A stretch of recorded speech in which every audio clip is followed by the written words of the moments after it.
Assalamualaikum warahmatullahi wabarakatuh.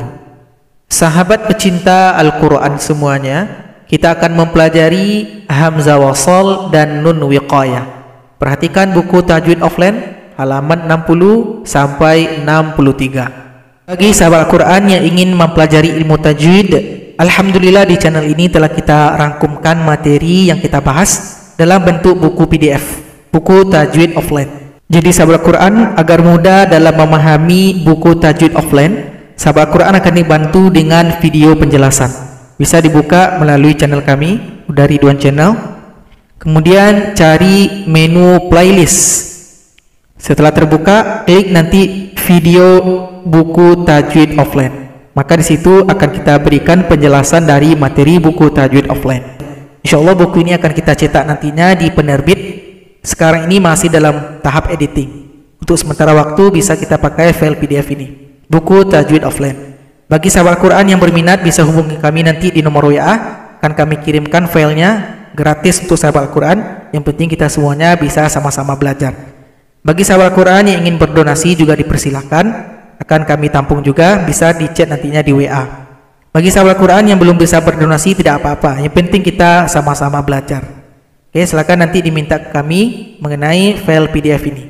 Ini insya Allah lengkap kita bahas dari awal sampai pembahasan ayat gharib, ayat-ayat khusus yang ada di dalam Al-Quran. Kita tampilkan semuanya dengan ringkas, dengan mudah untuk dipahami oleh sahabat Al-Quran. Sekarang coba perhatikan Hamzah Wasal dan Nun Wiqayah. Kalau nampak di dalam Al-Quran ada tanwin berjumpa dengan Hamzah Wasal, maka terjadilah nun kecil. Nun kecil ini disebut dengan Nun Wiqayah. Pada Quran cetakan Madinah atau mushaf cetakan Madinah, nun kecil ini ada tapi tidak dituliskan, kita sendiri yang menambahkan. Kenapa tidak dituliskan? Karena kita sudah dianggap mengerti atau tahu. Pada Quran cetakan Indonesia pada umumnya dituliskan nun kecil ini sebagai tanda bantu. Jadi cara bacaan bagaimana? Tanwin diringkas menjadi biasa saja. Kalau yang dua menjadi satu, kemudian nun kecil wajib baris di bawah, kasroh, bunyinya ni, tidak boleh na, tidak boleh nu karena kaidah. Perhatikan bentuknya yang ada di dalam Al-Quran. Bentuk yang pertama, nun kecilnya sudah kasroh, tanwin sudah diringkas, maka baca yang tertulis. Kalimat aslinya di sini adalah khobithatin, tapi sudah diringkas menjadi ti, nun kecil sudah baris di bawah. Jadi baca yang tertulis. Khabithatini jatuthat, nun kecil menggantikan posisi dari Hamzah Wasal. Jaa ala lutinil mursalun yawma idhinis salam ahla qaryatin istata'ama wal waznu yawma idhinil haqq wa qalatil yahudu Uzairun ibnullah wa nada Nuhun ibnah karamadin ishtaddat bih bizinatinil kawakib yawma idhinil mustaqar yawma idhinil masaq khairun itma'an nabih fitnatun qalab bighulamin ismuhu Yahya jannati adnin lati. Sekarang bentuk yang kedua, di mana nun kecilnya belum kasroh dan tanwinnya belum diringkas. Maka tugas kita adalah meringkas tanwin dan memberikan harokat kasroh pada nun wiqayah. Syai'an menjadi syai'a, dibaca pendek, nun kecil baris di bawah. Jazaan, an menjadi a, kemudian nun kecil baris di bawah. Ini sama juga, an menjadi a, lan menjadi la, dibaca pendek, nun kecil baris di bawah. Syai'an ittakhadhaha jazaa'anil husna sawa'anil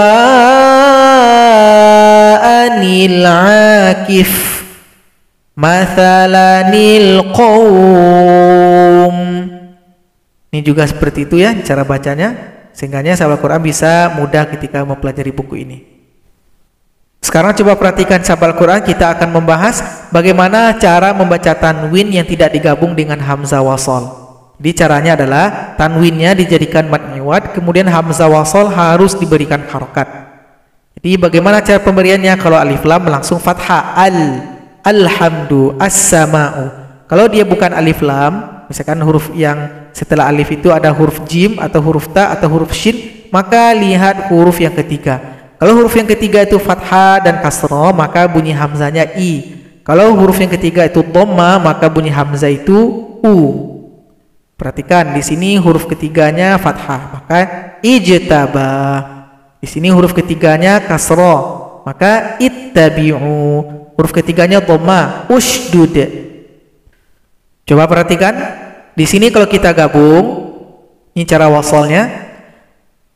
Aulahwani faddu ilaiha.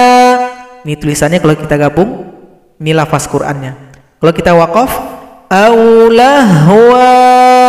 Nah, panjang dua gitu kan jadi mad iwad. Kemudian nun kecil tidak dibaca lagi karena kita tidak gabung, maka dibaca hamzah wasal. Ini bukan pola alif lam tapi alif nun, maka huruf yang ketiga diperhatikan fathah, maka di sini i. Ingat rumus yang tadi, infaddu ilaiha. Jadi boleh dipilih ketika waqaf seperti ini cara bacanya, ketika wasal seperti ini. Contoh berikutnya, kalau kita berhenti shiba, maka mulai dengan baca hamzah karena alif lam langsung a. As-sama. Kemudian kalau kita gabung, shibanis sama. Ini lafaz Quran, ini cara bacanya, boleh dipilih. Berikutnya fakhuran, ada nun kecil. Kalau kita berwaqaf, fakhura alladzi. Kenapa a? Karena alif lam. Kalau diwasolkan atau lanjut, fakhuranilladzi. Ini ayat Qur'annya, ini cara bacanya, boleh pilih. Ini surat yang sering kita baca, Al-Ikhlas. Kalau kita berhenti, qul huwallahu ahad, Allahus samad. Dibaca Allahu. Kenapa Allahu? Karena alif lam. Kalau kita gabung, maka kita olah sendiri. Dun menjadi du. Ingat nih, tanwin diringkas, kemudian hamzah diganti oleh nun kecil. Qul huwallahu ahadunillahus samad. Ahadunillah, itu kalau kita wasal. Ini ayat Qur'annya, ini cara bacanya, boleh dipilih. Berikutnya, ini ayat Qur'annya, ini cara bacanya ketika waqaf. Intaraka khaira al-wasiyah. Kenapa a? Karena dia alif lam. Kalau dibaca lanjut, digantikan oleh nun kecil. Intaraka khairanil wasiyah. Berikutnya illa nufuron. Nah, cara kalau kita berhenti, illa nufura istikbara. Kenapa i? Karena huruf yang setelah alif itu huruf sin, alif sin, maka bukan alif lam. Dan huruf ketiga kasra, maka juga kasra. Istikbaran. Kalau wasal, illa nufuran istikbara. Boleh dipilih. Berikutnya biqalbim munibin. Kalau kita waqaf, biqalbim munib. Hamzanya bukan alif lam, ini hamzah dal. Maka cara bacanya huruf yang ketiga perhatikan, dhammah, maka ini juga dhammah. Udkhuluha. Kalau digabung atau wasal, biqalbim munibin idkhuluha. Boleh dipilih salah satu. Dhalalim mubinin. Kalau waqaf, dhalalim mubin. Perhatikan huruf ketiganya di sini dhamma karena bukan alif lam, alif qaf. Maka huruf ketiga perhatikan, dhamma. Uqatulu. Kalau wasal, fi dhalalim mubinin qatulu. Boleh dipilih salah satu. Jadi sahabat Al-Quran, itulah bentuk hamzah wasol dan nun wiqayah yang ada di dalam Al-Quran. Ada bacanya ketika waqaf, ada ketika wasol. Semoga bisa membantu dan bisa memberikan semangat kepada kita agar lebih semangat dalam mempelajari Al-Quran. Semoga bermanfaat. Assalamualaikum warahmatullahi wabarakatuh.